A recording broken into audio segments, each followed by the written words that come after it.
Hello' friends, welcome back to my YouTube channel. মই অনুৰাগ শৰ্মা আপোনালোক সকলোকে পুনৰবাৰ স্বাগতম জনাইছোঁ মোৰ ইউটিউব চেনেলটোলৈ। আজি মই আপোনালোকৰ সন্মুখত এটা নতুন ভিডিঅ'লৈ উপস্থিত হৈছোঁ আৰু আজিৰ ভিডিঅ'টোত মই আপোনালোকৰ সৈতে শ্বেয়াৰ কৰিম, ডিছকাছ কৰিম, ক্লেৰিফিকেশ্যন দিম, কিছুমান কুৱেশ্যন সুধিম আপোনালোকক। তো ফাৰ্ষ্ট অফ অল, এইকেইদিন যিহেতু APSCৰ প্ৰিলিমিনাৰী 2023 পৰীক্ষা অনুষ্ঠিত হৈ গ'ল, তাৰ কাৰণে কাট অফৰ এক্সপেক্টেড কাট অফৰ কাৰণে ভিডিঅ' বনাইছিলোঁ মই। আৰু অকল মই নহয়, বহুতবিলাক কোচিং ইনষ্টিটিউটেও বনাইছে, লাইক SPM IS একাডেমি আৰু অন্যান্যবিলাক। আৰু লগতে আপোনালোকৰ মোৰ ভিডিঅ'ছবিলাকত মই কমেণ্টছ বহুত পাইছোঁ যে ইমানটো মাৰ্কছ স্ক'ৰ কৰিছোঁ, কোৱালিফাই হ'ম নে নহ'ম দাদা, বা কোৱালিফাই হ'ম নে নহ'ম ছাৰ।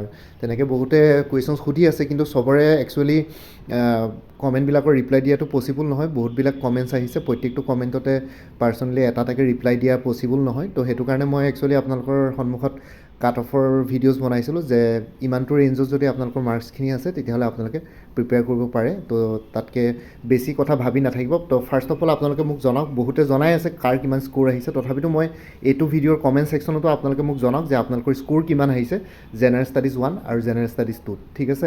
আৰু জেনেৰেল ষ্টাডিজ 2ত কোৱালিফাইং মাৰ্কছ 66, আৰু 66 বা 66তকৈ বেছি যদি কোনোবাই স্ক'ৰ কৰিছে তেতিয়াহ'লে ছেফ হয়, কাৰণ সেইখন প্ৰথমতে স্ক্ৰুটনি হ'ব। সেইখন স্ক্ৰুটনি কৰাৰ পিছত আপোনালোকে যদি তাতে যদি 66 মাৰ্কৰ কোৱালিফাইং মাৰ্কছটো স্ক'ৰ কৰে তেতিয়াহ'লে আপোনালোকৰ জেনেৰেল ষ্টাডিজ 1খন স্ক্ৰুটনি কৰা হ'ব। আৰু যিহেতু এইটো OMR চিট হয়, ইলেক্ট্ৰনিকলি স্ক্ৰুটনি কৰিব, তাতে কিবা যদি ভুল থাকে তেতিয়াহ'লে আপোনালোকৰ OMR চিট ৰিজেক্ট হোৱা চান্সেছ থাকে। তো সেইটো কাৰণে আই হোপ আপোনালোকে বস্তুবোৰ ভুল কৰা নাই, আৰু কাৰোবাৰ যদি কিবা কাৰণত ভুল হৈছেও তথাপিতো আপোনালোকৰ যদি কিবা ডাউট আছে, কিবা ভুল কৰি আহিছে বা কিবা কৰিছে, তথাপিতো এবাৰ APSCৰ হেল্পলাইন নাম্বাৰত বা মেইল কৰি পেলাই এবাৰ জনাই থওক বস্তুটো, তেতিয়া অকণমান ক্লেৰিফাই হৈ থাকিব। কাৰণ পৰীক্ষাটো এইবাৰ পাতিছে, নেক্সট টাইমো পাতিব, কিন্তু কথাটো হ'ল যে সদায় পষ্ট ইমান নাহে। এইটো এটা ডাঙৰ এক্সামিনেশ্যন হয় গেজেটেড অফিচাৰৰ কাৰণে। তো সেইটো কাৰণে আপোনালোকে ৰিস্ক নলৈ পেলাই কাৰোবাৰ যদি কিবা ভুল হৈছে বা কিবা ভুল কৰি আহিছোঁ বুলি ভাবিছেও OMR চিটত, ছিগনেচাৰৰ পৰা আদি কৰি বা যিকোনো শ্বেডিং কৰোঁতে, ঠিক আছে, চাৰ্কলছবিলাক, তো তথাপিতো আপোনালোকে এবাৰ APSCত মেইল কৰি জনাই থওক বা APSCক এবাৰ ফোন কৰি সোধক এনেকুৱা হৈছিলে,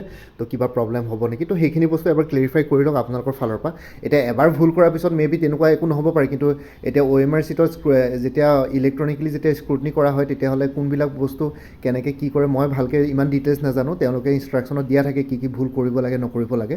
তথাপিতো আপোনালোকৰ কিবা ডাউট আছে যদি এবাৰ APSCক মেইল কৰি জনাওক, আৰু লগতে এবাৰ ফোন কৰিও চাওক। ফোন এবাৰতে পিক নকৰে, আপোনালোকে অলপ ট্ৰাই কৰিব। আৰু লগতে কাৰোবাৰ যদি অবজেকশ্যনছ আছে তেতিয়াহ'লে অবজেকশ্যন বক্সত আপোনালোকে তাতে লগ ইন কৰি পেলাই ভৰাব পাৰে। APSCৰ ৱেবছাইটতে দিয়াই আছে লিংকটো। কাৰোবাৰ কিবা কুৱেশ্যনছত যদি অবজেকশ্যনছ আছে, জেনেৰেল ষ্টাডিজ 1 আৰু 2 দুইখনতে অবজেকশ্যনছ আছে। আৰু লগতে কথাটো হ'ল যে অবজেকশ্যনছ এতিয়া এজন কেণ্ডিডেটে অবজেকশ্যন ছাবমিট কৰিলে মানে বাকীকেইজন কেণ্ডিডেটছে পাবনে নাই সেইটো মই বস্তুটো চিয়'ৰ নহয়। লাষ্ট টাইমটো তেনেকৈ দিছিলে, এইবাৰ বা কি কৰে নাজানো। তো চ' অভাৰঅল যদি অবজেকশ্যনছ একেকেইটা কুৱেশ্যনৰ কাৰণে বহুতবিলাকৰ পৰা APSCয়ে পায় তেতিয়াহ'লে কনচিডাৰ কৰি প্ৰ' এটা বেচিছত কেইটামান কুৱেশ্যনছৰ কাৰণে তেওঁলোকে কনচিডাৰ কৰি পেলাই মাৰ্কছ দিব পাৰে। তো সেইটো কাৰণে আপোনালোকৰ যাৰ য'ত যি অবজেকশ্যনছ আছে যিমান পাৰে আপোনালোকে অবজেকশ্যনছবিলাক দেখুৱাওক। খালি আপোনালোকে ৰিলেভেণ্ট প্ৰুফ হিচাপে দিব লাগিব, কাৰণ যি টি প্ৰুফ আপোনালোকৰ প্ৰুফৰ ৱেটেজটো যদি কম হয় তেতিয়াহ'লে APSCয়ে কনচিডাৰ নকৰে। তো ভালকৈ প্ৰুফ দিব লাগিব, আৰু লগতে প্ৰুফবিলাক দিলেও আপোনালোকে যিমান পাৰে আপোনালোকৰ যিমানখিনি অবজেকশ্যনছ আছে সেইখিনি ছাবমিট কৰক। তাৰপিছত APSCয়ে আকৌ সেইখিনি কুৱেশ্যনছ স্ক্ৰুটনি কৰি পেলাই সঁচা নে মিছা গোটেই ফেক্ট চেঞ্জ কৰিব, বেকগ্ৰাউণ্ডত ফেক্ট চেঞ্জ কৰিব, ক্ৰছ চেকিং কৰি পেলাই তেওঁলোকে যদি ভাবে যে এইকেইটা এনচাৰ্ছ ভুল আছে বা তেওঁলোকৰ ক্ষেত্ৰত অপশ্যনছ ভুল আহিছে তেতিয়াহ'লে তেওঁলোকে সেইটোত মাৰ্কছ দিব প্ৰ' এটা বেচিছত। লাষ্ট টাইমো দিছিলে প্ৰ' এটা বেচিছত, আৰু এইবাৰো দিব প্ৰ' এটা বেচিছত। মানে এটা মেক্সিমাম মানে কি বুলি কয়, অপটিমাম লেভেলত এটা মাৰ্কছ দিয়া হয় এটা কুৱেশ্যনছৰ এগেইনষ্টে। তো সেই বস্তুটো সেইটো ছিষ্টেমত কৰিব তেওঁলোকে। খালি আপোনালোকে এজ অফ নাওটো ছাবমিট কৰি থওক। ছাবমিটৰ লাষ্ট ডেট, অবজেকশ্যন ছাবমিটৰ লাষ্ট ডেট 23 মাৰ্চ। তো অহা কাইলৈকে আছে। আজি আৰু কাইলৈৰ ভিতৰতে আপোনালোকে গোটেইখিনি বস্তু কমপ্লিট কৰি দিয়ক, বাকী দেখা যাব আৰু কি হয়। আৰু লগতে ৰিজাল্টছৰ কথা যদি কওঁ, ৰিজাল্টছৰ কথা ক'বলৈ গ'লে আপোনালোকৰ results last time around 14 to 15 ডেইজৰ ভিতৰত দিছিলে। তো এইবাৰো তাতকৈ সোনকালে হ'ব পাৰে ৰিজাল্টছ, কাৰণ অবজেকশ্যনৰ ডেট 23 তাৰিখ হ'ল, মানে অহা কাইলৈকে শনিবাৰলৈকে দিছে। শনিবাৰৰ পিছত তেওঁলোকে 4-5 দিন স্ক্ৰুটনি কৰিব। তাৰপিছত যদি তেওঁলোকে ভাবে যে চেঞ্জেছ আনিব পৰা যায়, শুদ্ধ কৰিব পৰা যায় অপশ্যনছ বা কুৱেশ্যনছ, তেতিয়াহ'লে তেওঁলোকে সেইটো বেচিছত নেক্সট উইকৰ লাষ্টৰ ফালে ফ্ৰাইডে ছেটাৰডে মানে ৰিজাল্ট ডিক্লেয়াৰ কৰি দিব পাৰে। নহ'লে যদি নেক্সট উইকত নহয় তেতিয়াহ'লে তাৰ নেক্সটত আপোনালোকে ৰিজাল্ট পাই যাব। মানে এপ্ৰিলৰ ফাৰ্ষ্ট উইকত হ'লেও বহুত বেছি লেট হ'লেও এপ্ৰিলৰ ফাৰ্ষ্ট উইকৰ ৰিজাল্ট ওলাই যাব, আৰু সোনকালে হ'লে মানেতো অহা সপ্তাহতে ৰিজাল্ট ওলাই যাব। তো ৰিজাল্ট সোনকালে ওলাব। আৰু বাকী জেনেৰেল ষ্টাডিজ 1 আৰু 2ত আপোনালোকৰ স্ক'ৰ কেনেকুৱা হৈছে, 2খনত যদি কোৱালিফাই কৰিছে একো চিন্তা নাই।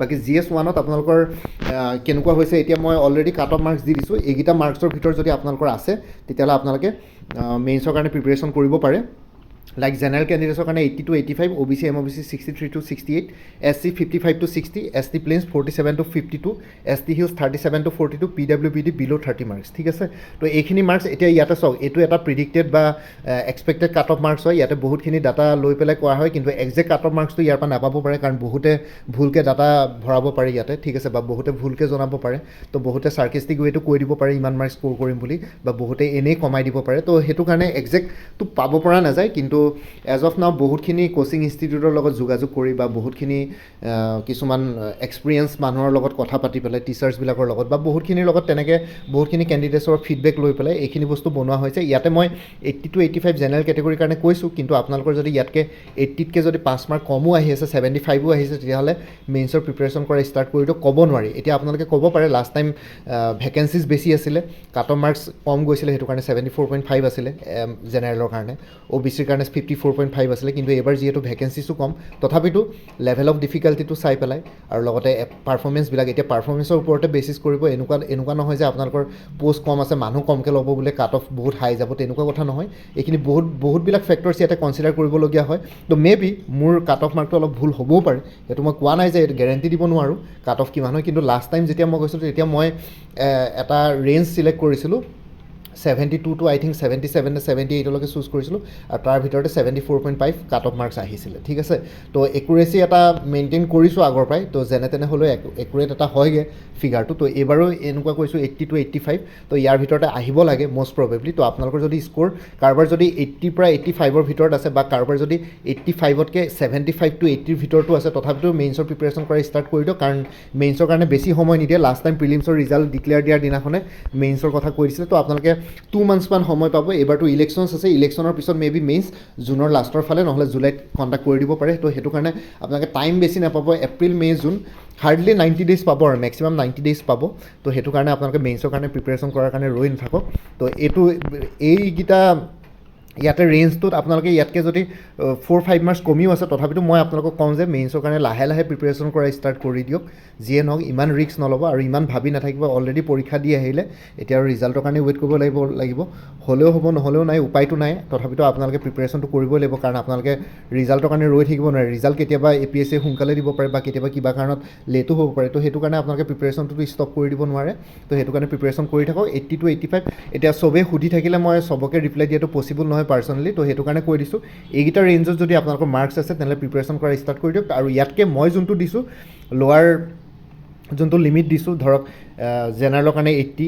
OBCৰ কাৰণে 63 SC 60 ST 55 ST plains 47 ST hills 37 তো এইকেইটা মাৰ্কছতকৈ আপোনালোকৰ 2-3 নম্বৰ যদি কমিও আছে তথাপিতো আপোনালোকে প্ৰিপেৰেশ্যন কৰা ষ্টাৰ্ট কৰি দিয়ক তো ইমান কথা ভাবি নাথাকিব তো প্ৰিপেৰেশ্যন কৰা মেইনছৰ কাৰণে ষ্টাৰ্ট কৰি দিয়ক কাৰণ মেইনছৰ চিলেবাছটো যথেষ্ট ডাঙৰ বহুতকেইখন পেপাৰ্ছ আছে তো আপোনালোকে গোটেইকেইখনত থৰলি পঢ়িব লাগিব টাইম দিব লাগিব এনচাৰ ৰাইটিঙৰ কথা আছে কাৰেণ্ট এফেয়াৰ্ছ আপডেট হৈ থাকিব লাগিব তো সেইখিনি বহুত বেছি কথা আছে কাৰণ লাষ্ট টাইম মেইনছৰ কুৱেশ্যন পেপাৰ্ছ দেখিছে বহুত বেছি টাফ আহিছিলে এনালিটিকেল আহিছিলে কাৰেণ্ট এফেয়াৰ বেছড আহিছিলে তো আপোনালোকে ভালকৈ টাইম দিব লাগিব মেইনছৰ কাৰণে তো সেইটো কাৰণে প্ৰিপেৰেশ্যন ষ্টাৰ্ট কৰি দিয়ক ইমান বেছি ভাবি নাথাকিব আৰু ৰিজাল্টৰ কথা ক'লোৱেই কেতিয়া দিব পাৰে নেক্সট উইকতো ওলাই যাব পাৰে বা নেক্সট উইকত যদি নোলায় আটাইতকৈ বেছি যদি দেৰি হয় তেতিয়াহ'লেও আপোনালোকে এপ্ৰিলৰ ফাৰ্ষ্ট উইক বা বিহুৰ আগতে ৰিজাল্টছ পাই যাব ঠিক আছে তো সেইটোৱে কথা আৰু বাকী মেইনছৰ কাৰণে বেছি টাইম নাপাব হাৰ্ডলি 90 ডেইজ সময় পাব তো তাৰ সময়ছোৱাতে আপোনালোকে পঢ়িব লাগিব 90 ডেইজটো মই মেক্সিমাম কৈছোঁ তাতকৈ কমিবও পাৰে 70-80 ডেইজো হ'ব পাৰে তো সেইটো কাৰণে ইমান বেছি চিন্তা নকৰি পেলাই প্ৰিপেৰেশ্যন ষ্টাৰ্ট কৰি দিয়ক বাকী ইমানেই আছিলে এইখিনি জনাবৰ কাৰণে ভিডিঅ'টো বনালোঁ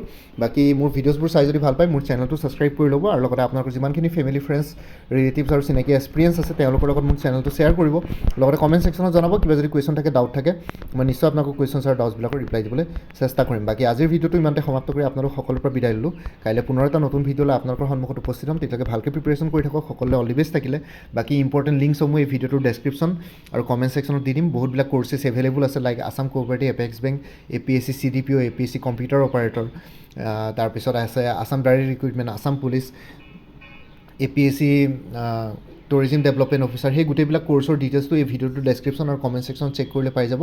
আৰু ইম্পৰ্টেণ্ট প্লে'লিষ্টসমূহ আৰু লগতে মোৰ আৰু এটা চেনেল আছে অনুৰাগ শৰ্মা অসম IQ বুলি, এই চেনেলটোৰ লিংকটো এই ভিডিঅ'টোৰ ডেছক্ৰিপশ্যনতে দি দিছোঁ। মুঠতে এই ভিডিঅ'টোৰ ডেছক্ৰিপশ্যন আৰু কমেণ্ট ছেকশ্যন চেক কৰক ইম্পৰ্টেণ্ট লিংকসমূহৰ কাৰণে, তাতে সকলো ধৰণৰ পাই যাব। কোনোবাই কিবা কোৰ্চ ল'ব বিচাৰিলেও তাতে হোৱাটছএপ নাম্বাৰ দিয়া আছে, হোৱাটছএপ নাম্বাৰটো মেছেজ কৰি জনাওক যে অমুকটো কোৰ্চ লাগে বুলি, মই লগে লগে পে'মেণ্টৰ লিংক দি দিম। পে'মেণ্ট কৰাৰ লগে লগে আপোনালোকে হোৱাটছএপতে গোটেইখিনি PDF ফৰ্মেটত পাই যাব কোৰ্চবিলাক। MCQ ফৰ্মেটত আছে, কিন্তু চেপ্টাৰ ৱাইজ ক্ৰনলজিকেল অৰ্ডাৰত কভাৰ কৰা হৈছে এজ পাৰ অফিচিয়েল চিলেবাছ, তো আপোনালোকৰ পঢ়িবলৈ একো প্ৰব্লেম নহয়। বাকী ইমানেই আছিলে আজিৰ ভিডিঅ'টো, ইমানতে সমাপ্ত কৰি আপোনালোক সকলোৰে পৰা বিদায় দিলোঁ। কাইলৈ পুনৰ এটা নতুন ভিডিঅ'লৈ আপোনালোকৰ সন্মুখত উপস্থিত হ'ম।